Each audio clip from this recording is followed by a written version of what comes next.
explain working of shaded pole type induction disk relay.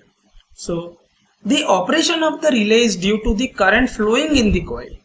It causes the main air gap flux in the gap between the two ends. The flux is set up due to the flow of the current splitting into two halves of the different components.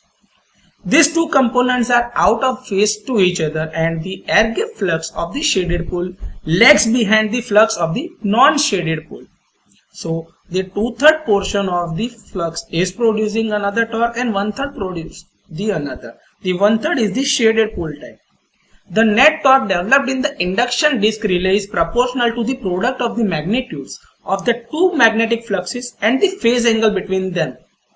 Since the magnetic flux produced by each coil is proportional to the current flowing through it, we can write like this: flux is proportional to the current.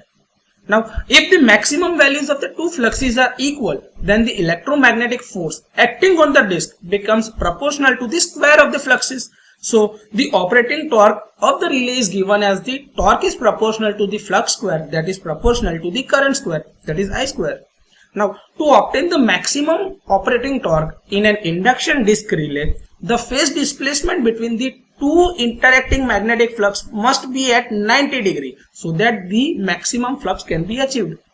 The required phase angle between the fluxes is achieved by the proper design of the relay, which includes the use of the shading rings, arrangement of the magnetic circuits, mounting and positioning of the aluminum disc, selection of the coil parameters.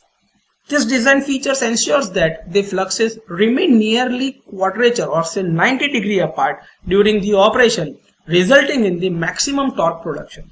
So this is how the working of the shaded pole type induction disk relay can be explained.